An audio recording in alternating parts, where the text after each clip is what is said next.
Hello students, तो कैसे हो आप सब। स्वागत है आप सभी का हमारे चैनल में। तो स्टूडेंट्स, आज हम बात करेंगे 10th के यूपी बोर्ड के मॉडल पेपर के बारे में। साइंस के मॉडल पेपर को आज हम देखेंगे। तो स्टूडेंट्स, जो हमारा साइंस का मॉडल पेपर है 2022 का, उसको हम लोग आज इस वीडियो में देखेंगे कि कैसा हमारा मॉडल पेपर है, कैसा हमारा पेपर आएगा, किस तरह से प्रश्न आएंगे। तो चलिए हम वीडियो को करते हैं स्टार्ट। तो स्टूडेंट्स, ये रहा हमारा 2021-22 बोर्ड परीक्षा का मॉडल पेपर। इसमें आप देख सकते हैं विज्ञान का है, ये कक्षा 10 के लिए आपका है। और स्टूडेंट्स, इसमें जो आपका पूर्णांक है ये आपका 70 नंबर का पूर्णांक है। ये इसमें से आपको 70 नंबर मिलेंगे। 30 नंबर आपका जो होता है वो प्रैक्टिकल से मिल जाता है। तो टोटल आपके 100 नंबर हो जाते हैं। तो स्टूडेंट्स, इसी तरह से हम आगे बढ़ते हैं। तो आगे हमारा आता है जो इसमें निर्देश दिए गए हैं, सामान्य निर्देश, और यहाँ पे आपको दिया गया है निर्देश। तो स्टूडेंट्स, इसमें हम एक बार देख लेते हैं कि यहाँ पर जो निर्देश दिया गया है आप सभी को, निर्देश, तो निर्देश को एक बार हम ध्यान से देख लेते हैं कि निर्देश क्या दिया गया है।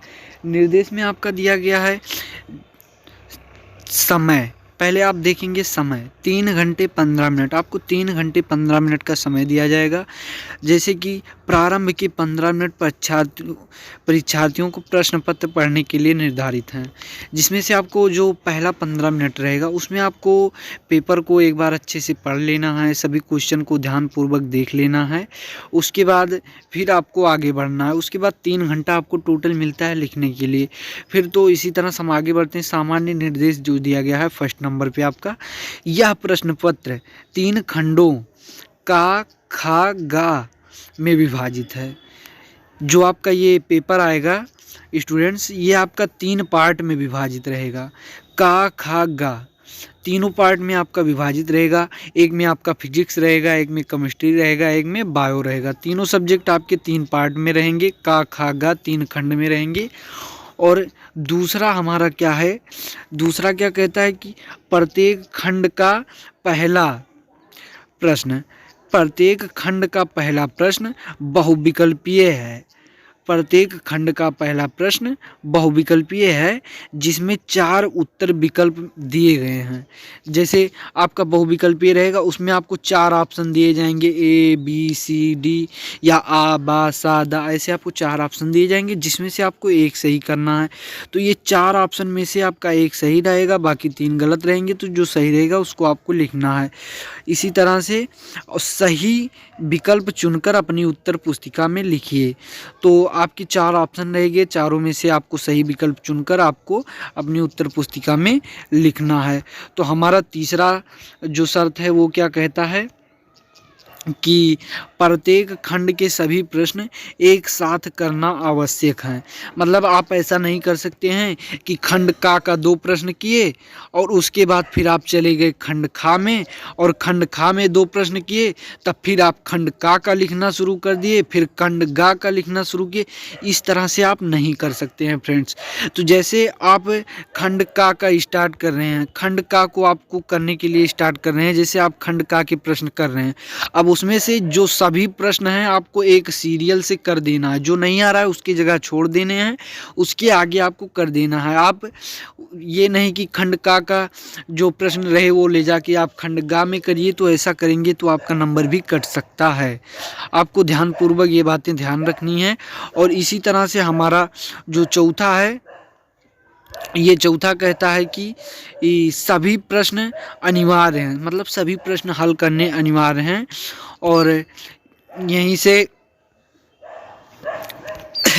सभी प्रश्न हल करने अनिवार्य हैं। तीसरे में हमारा थोड़ा सा छूट गया दोस्तों, ये प्रत्येक खंड नए पृष्ठ से प्रारंभ किया जाए।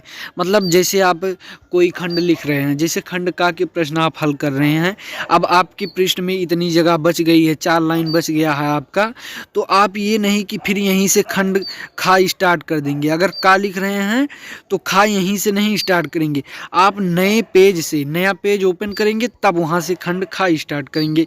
उसी पेज से आप खंड खा भी नहीं स्टार्ट कर सकते हैं। तो हमारा पांचवा शर्त क्या है, प्रश्नों के निर्धारित अंक उनके अंकों के सम्मुख दिए गए हैं। फ्रेंड्स इसमें क्या कह रहा है, प्रश्नों के निर्धारित अंक उनके सम्मुख दिए गए हैं। मतलब जैसे हमारा प्रश्न नंबर 1 है, अब ये कितने नंबर का है, 2 नंबर का है, तो 2 नंबर हमारी इसके सामने क्वेश्चन के सामने लिखे होंगे। तो इसी तरह से इसको हम देखेंगे। फिर हमारा क्या कहता है, छठवां, आवश्यकता अनुसार अपने उत्तरों की पुष्टि स्वच्छ एवं नामांकित चित्रों तथा रासायनिक समीकरणों द्वारा कीजिए। आवश्यकता अनुसार अपने उत्तरों की पुष्टि स्वच्छ एवं नामांकित चित्रों द्वारा तथा रासायनिक समीकरणों द्वारा कीजिए। कह क्या रहा है कि जैसे आवश्यकता अनुसार जैसे कहीं आप कोई भी परिभाषा लिख रहे हैं, कुछ लिख रहे हैं, तो वहाँ पर आपको उसके बारे में चित्र बनाकर, आपको फिगर बनाकर दर्शा देना है आवश्यकता अनुसार। जहाँ मतलब आपको ज़रूरत लगी कि यहाँ हमको फिगर बनाना चाहिए, यहाँ हमको रिएक्शन लिख देना चाहिए कि हाँ इसका रिएक्शन क्या होगा क्या नहीं होगा, तो उसको आवश्यकता अनुसार आपको ऐसे लिख देना है रिएक्शन, उसका स्वच्छ नामांकित चित्र बना देना है। मतलब इसको आपको जहाँ ज़रूरत पड़े वहाँ दर्शा देना है, ठीक, जिससे आपको अच्छा और लगेगा देखने में, आपका नंबर नहीं कटेगा। तो चलिए हम खंड का को स्टार्ट करते हैं। हमारा खंड का किस तरह है, तो खंड का में दोस्तों हमारा जो आया है, ये हमारा खंड का में फिजिक्स आया है। तो चलिए हम फिजिक्स के क्वेश्चंस को देखते हैं कैसे कैसे क्वेश्चंस आएंगे खंड का में। जिस तरह से हमने आपको बताया था कि पहला प्रश्न जो होगा वो बहुविकल्पीय होगा। तो प्रश्न 1 जो हमारा है दोस्तों, अब जैसे पूछ रहा है किसी वस्तु का वस्तु से बड़ा आभासी प्रतिबिंब बन सकता है, किसी वस्तु का वस्तु से बड़ा आभासी प्रतिबिंब बन सकता है। अब ये आपका विकल्प आया, अब ये आपसे क्वेश्चन किया, अब आपको 4 विकल्प दे दिया, ठीक। अब चारों में से जो आपका सही होगा उसको आपको ले जाकर अपनी उत्तर पुस्तिका में लिख देना, अपनी कॉपी में लिख देना, उसके बाद तीनों को छोड़ देना। अब प्रत्येक विकल्प आपके 1-1 नंबर के होंगे। अगर 5 विकल्प आपको दिए गए हैं तो पाँचों 5 नंबर के होंगे। अब यहाँ पर का, खा, गा, घा 4 विकल्प आपको दिए गए हैं, चारों आपके 1-1 नंबर के हैं। तो इसी तरह से अब इसमें से आपका खा वाला प्रतिरोधकता का एसआई मात्रक पूछ रहा है। और अगर आप कहेंगे दोस्तों तो हम बीच में आपके लिए पेपर का सॉल्व भी दे देंगे, मॉडल पेपर का सॉल्व आपको वीडियो में दे देंगे। आप लोग कमेंट करके ज़रूर बताइएगा, अगर मॉडल पेपर का सॉल्व चाहिए तो ज़रूर कमेंट बॉक्स में बताइएगा। तो चलिए इसी तरह से हम आगे बढ़ते हैं। तो प्रश्न 2 जो हमारा है ये कह क्या रहा है, का, इसमें आपको देखने को मिल रहा है वाहनों में किस प्रकार के दर्पण का पश्च दृश्य दर्पण के रूप में वरीयता दी जाती है और क्यों। ये आपका 2 नंबर का क्वेश्चन है दोस्तों, 2 नंबर का है, 1 + 1 2। अब आप इसमें नहीं समझ पा रहे होंगे कि 1 + 1 क्यों किया। 1 + 1 इसलिए किया क्योंकि इसमें आपका 2 क्वेश्चन पूछा गया है दोस्तों। अब इसमें पहला क्वेश्चन आपसे क्या पूछ रहा है, वाहनों में किस प्रकार के दर्पण को पश्च दृश्य दर्पण के रूप में वरीयता दी जाती है, मतलब पीछे के दृश्य देखने के लिए मतलब किस प्रकार के दर्पण का यूज किया जाता है। और दूसरा क्यों कह रहा है कि और क्यों, मतलब उसी दर्पण का यूज क्यों किया जाता है। मतलब वो इस तरह से आपका 2 क्वेश्चन इसमें कर रहा है और क्यों करके। तो ये वाला आपका हो गया इसमें 2 क्वेश्चन। तो दोनों आधा अगर आप यहाँ तक लिखते हैं तो आपको 1 नंबर मिल जाएगा, और इधर भी आप लिखते हैं ये वाला तो आपको 1 नंबर मिल जाएगा। तो ये आपका 2 नंबर का क्वेश्चन है। तो इसी तरह से हमारा खा वाला प्रश्न क्या कहता है, किसी अवतल लेंस के फोकस दूरी 15 सेंटीमीटर है, वस्तु को लेंस से कितनी दूरी पर रखें कि इसके वस्तु द्वारा लेंस से 10 सेंटीमीटर दूरी पर प्रतिबिंब बने। तो इसको भी आपको आपके विद्यालय में पढ़ाया गया होगा, आपकी क्लास में पढ़ाया गया होगा, तो इसको भी आप आसानी से कर सकते हैं। तो ये भी आपका 2 नंबर का क्वेश्चन है दोस्तों, बहुत ही आसान क्वेश्चन है, इसको आपको छोड़ के नहीं आना है। और इसी तरह से आपका गा भी है, गा है, ये भी आपका 2 नंबर का क्वेश्चन है। इसमें 2 क्वेश्चन है, दोनों 1-1 नंबर के हैं। और प्रश्न 3 आपका है, प्रश्न 3 में आपके लिए 4 नंबर के क्वेश्चन हैं। प्रश्न 3 आपका 4 नंबर का है, जिसमें से आपको यहाँ पर देखने को मिल रहा है 1-1 नंबर का ये है। यहाँ पर 1 और 2 ये दोनों फर्स्ट और सेकंड दिया गया है, ये 1-1 नंबर का है। और यहाँ से यहाँ तक जो आपका ये क्वेश्चन किया है, ये मतलब इसमें आपका 2 नंबर का क्वेश्चन है, तो ये 4 नंबर का टोटल क्वेश्चन आपका ये है। तो यहाँ पर दोस्तों देख रहे हैं आप, यहाँ पे अथवा करके दिया गया है, अथवा। अगर आपको ये क्वेश्चन नहीं आ रहा है तो, अगर आपको ये क्वेश्चन नहीं आ रहा है तो इसके अलावा आप ये दूसरा क्वेश्चन भी कर सकते हैं। इसके जगह पर ये भी आपका 4 नंबर का है। आप इन दोनों में से कोई भी क्वेश्चन कर सकते हैं, जो आपको आ रहा हो आप वही कर सकते हैं। तो चलिए दोस्तों हम प्रश्न खा की तरफ आगे बढ़ते हैं। तो प्रश्न खा हमारा है, इसमें भी आपको देखने को मिल रहा है ये 4 नंबर का आपका क्वेश्चन है। इसमें भी आपका देखिए अथवा करके दिया गया है, अथवा करके दिया गया। अगर आपको ये क्वेश्चन नहीं आ रहा है तो आपको सीधे यहाँ से ये वाला हल कर देना है। दोनों में से आप कोई भी हल कर सकते हैं, चाहे आप ये वाला हल कीजिए और चाहे फिर आप ये वाला हल कीजिए, दोनों में से आप कोई भी हल कर सकते हैं। तो ये भी आपका 4-4 नंबर का क्वेश्चन है। तो इसी तरह से हम अगले क्वेश्चन की तरफ बढ़ते हैं। तो हमारा प्रश्न नंबर 4 है। प्रश्न नंबर 4 क्या है दोस्तों, इसमें भी आपको देखने को मिल रहा है ये आपका 7 नंबर का क्वेश्चन है। इसको आपकी छोड़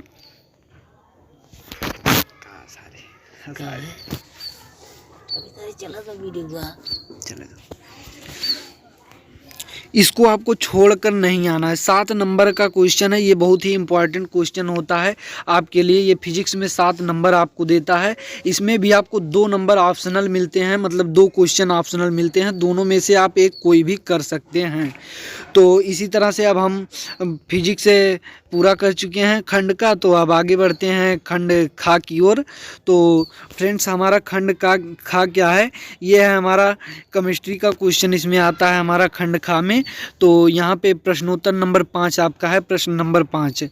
तो यहाँ पे देखिए आपको रिएक्शन दिया गया है और यहाँ पर देखिए Zn + CuSO4 डैश करके आपको दिया गया है ZnSO4 + Cu रासायनिक अपक्रिया किस प्रकार की है। ये आपका 1 नंबर का क्वेश्चन है दोस्तों। जैसा कि हमने आपको ऊपर बताया था कि सभी खंड के जो पहले प्रश्न होंगे वो बहुविकल्पीय होंगे। तो वो बहुविकल्पीय प्रश्न में से आपको एक सही विकल्प चुनना है। तो सही विकल्प आपका जो होगा उसी पर आपको टिक करना है। आपको टिक नहीं करना है, उसको आपको विकल्प अपनी उत्तर पुस्तिका में लिख देना है एक विकल्प। इसी तरह से तो इसमें हमारा देखने को मिल रहा है का खा गा 3 है आपके 1-1 नंबर के क्वेश्चन दिए गए हैं। यहाँ पर भी 1 नंबर का ये भी है, ये भी है। और प्रश्न नंबर आपका 6 क्या है दोस्तों, 6 में आपका है रेडॉक्स अभिक्रिया से क्या अभिप्राय है, रासायनिक अभिक्रिया का उदाहरण देकर समझाइए। अब इसमें से आपसे दोस्तों 2 क्वेश्चन किया गया है, 2 क्वेश्चन है। अब आप दोनों का आंसर लिखेंगे तो आप 1-1 नंबर दोनों पे पाएंगे। अगर यहीं तक लिखते हैं, इसी का आंसर लिखते हैं तो 1 नंबर मिलेगा, ये इसके आगे भी लिखते हैं तो आपको 1 नंबर मिलेगा। तो 1-1 आपका 2 नंबर हो जाएगा ना, तो 2 नंबर इस पर आपको मिल जाएगा। इसी तरह से आपका अगला क्वेश्चन खा भी है। इसमें प्रश्नोत्तर नंबर 6 में आपको देखने को मिल रहा है 3 खंड है। 3 खंड में का खा गा सब आपके 2-2 नंबर के क्वेश्चन हैं। तो ये बहुत ही आसान क्वेश्चन है। कहेंगे आप लोग वीडियो में कमेंट करके बताइएगा, हम पेपर को ज़रूर सॉल्व करवा देंगे और आपके लिए मोस्ट इम्पॉर्टेंट क्वेश्चन भी देंगे, आपको बढ़िया क्वेश्चन देंगे। अगर आपने अभी तक कुछ भी नहीं पढ़ा है तो हम आपको पास करवा देंगे, अच्छे नंबर आपको दिलवाएंगे। आप लोग कमेंट बॉक्स में ज़रूर बताइएगा। अब आपका प्रश्नोत्तर नंबर 7 क्या आता है। प्रश्न नंबर 7 में जो दोस्तों है, ये निम्नलिखित का IPSC नेम लिखना। IPSC नेम तो बहुत ही आसान आता है दोस्तों आपके लिए, इसमें टेंशन की कोई बात नहीं है। बहुत ही अच्छे क्वेश्चन आते हैं, नॉर्मल क्वेश्चन आते हैं, आपसे कुछ कठिन क्वेश्चन नहीं किए जाएंगे। तो यहाँ पे 2 क्वेश्चन आपको IPSC लिखने के लिए आए हैं। और इसके बाद अगला क्वेश्चन आपका खंड खा में है, संक्षारण किसे कहते हैं, धातुओं की संक्षारण रोकने के 2 विधियां लिखने। तो इसमें भी आपका 2 नंबर का क्वेश्चन है, इसको भी आप बहुत आसानी से हल कर सकते हैं। और ये प्रश्न नंबर 8 आपका जो है, ये भी आपका देखने को मिल रहा है 7 नंबर का क्वेश्चन है दोस्तों। ये 7 नंबर का क्वेश्चन आपको छोड़ के नहीं आना है। इस 8 में आपको 3 खंड में मिलेगा ये क्वेश्चन, तीनों खंड में आपको लिखना है। अगर आपको ये नहीं आता है तो अथवा करके दिया गया है नीचे, यहाँ पर इसमें से आपको कर देना। ये बहुत ही आसान क्वेश्चन इसमें आते हैं दोस्तों, आप बहुत ही आसानी से कर ले जाएंगे। अगर आपने अच्छे से पढ़ा है, क्लास को अच्छे से अटेंड किया है तो आप ज़रूर हल कर ले जाएंगे। तो चलिए हम अगले प्रश्न की तरफ आगे बढ़ते हैं। तो अगला हमारा आता है दोस्तों खंडगा। तो खंडगा हमारा जो है ये बायोलॉजी का क्वेश्चन आपका आता है। तो प्रश्नोत्तर नंबर 9। तो जैसा कि हमने आपको बताया था कि इसमें बहुविकल्पीय प्रश्न होते हैं, तो इसमें भी आपको एक सही विकल्प आपको चुनकर लिखना है और सब विकल्प आपके एक एक नंबर के दिए गए हैं। देखिए सब एक नंबर के हैं, ये भी एक नंबर का, ये भी। तो ये सब विकल्प आपके एक एक नंबर के हैं। तो इसी तरह से बायोलॉजी के हम प्रश्न नंबर 10 की तरफ आगे बढ़ते हैं। तो ये आपका 2 नंबर का क्वेश्चन है, स्वापोषी पोषण के लिए आवश्यक परिस्थितियाँ कौन सी है और उसके उप उत्पाद क्या हैं। तो ये भी हमारा 2 नंबर का क्वेश्चन है। ये भी खंड खा भी, मतलब खा वाला क्वेश्चन जो आपका है ये भी 2 नंबर का है, गा वाला भी 2 नंबर का है। तो ये 2-2 नंबर के क्वेश्चन है दोस्तों। तो इसी तरह से हम आगे बढ़ते हैं प्रश्नोत्तर नंबर 11 की तरफ। तो प्रश्न नंबर 11 हमारा क्या है, कायिक वर्धन क्या है, उदाहरण सहित वर्णन कीजिए। तो ये प्रश्न नंबर हमारा 4 है दोस्तों, मतलब प्रश्न नंबर 11 है, इसका जो मार्क्स है ये 4 नंबर की क्वेश्चन है, आपको इस पर 4 नंबर मिलेंगे। तो इसमें बहुत ही आसान क्वेश्चन पूछे जाते हैं। अगर आपको ये नहीं आता है तो इसकी जगह पे आप दूसरा क्वेश्चन कर सकते हैं, अथवा करके आपको एक क्वेश्चन और पूछा जाएगा। तो ये आपके ये हर क्वेश्चन में, मतलब हर खंड में आप देखेंगे तो आपके जो लॉन्गर मार्क्स वाले रहेंगे, मतलब हायर मार्क्स के क्वेश्चन रहेंगे, उनको आपको विकल्पिंग मिलेंगे, मतलब उसमें से आपको अथवा करके मिलेगा कि दोनों में से कोई भी कर सकते हैं। ऑप्शनल क्वेश्चन आपको दिए जाएंगे। तो चलिए हम प्रश्न नंबर 11 के खा को देखते हैं। ये भी आपका 4 नंबर का क्वेश्चन है दोस्तों। इसमें भी आपको अथवा करके दिया गया है, दोनों में से आप किसी को भी हल कर सकते हैं। तो इसी तरह से हमारा प्रश्नोत्तर नंबर 12 है। प्रश्न नंबर 12 में आपका क्या कह रहा है, मानव पाचन तंत्र का नामांकित चित्र बनाकर आमाशय तथा क्षुद्रांत में होने वाली पाचन क्रिया का वर्णन कीजिए। दोस्तों एक बात आप जरूर ध्यान रखिएगा, एग्जाम में जाते वक्त पेंसिल, इरेजर और शार्पनर ये सब आपके पास होना चाहिए, क्योंकि आपको एग्जाम में फिगर बनाने के लिए आएगा। फिजिक्स में भी आएगा और इसमें भी आएगा, बायो में भी हो सकता है, केमिस्ट्री में भी आपके आ सकता है सेल वॉल बनाने के लिए। तो इसमें आप पेंसिल, इरेजर, शार्पनर ये सब लेकर जाएंगे, व्यवस्था के साथ जाएंगे और आप फिगर उगर ज़रूर बना के आएंगे। अगर आपको ज़रूरत पड़ेगी मोस्ट इम्पॉर्टेंट क्वेश्चन की तो आप लोग कमेंट बॉक्स में ज़रूर बताइएगा, हम आपके लिए क्वेश्चन लाएंगे। तो इसके बाद 12वां क्वेश्चन भी हमारा हो गया। अब यहीं पे 12 क्वेश्चन टोटल थे हमारे। तो दोस्तों हम मिलते हैं अपने नेक्स्ट वीडियो में एक नए टॉपिक के साथ। तो आप लोग एक बार अगर वीडियो अच्छा लगा हो तो हमारे वीडियो को लाइक कर दीजिए, चैनल को सब्सक्राइब कर दीजिए और मन करे तो वीडियो को शेयर कर दीजिएगा। तो धन्यवाद दोस्तों, फिर मिलते हैं।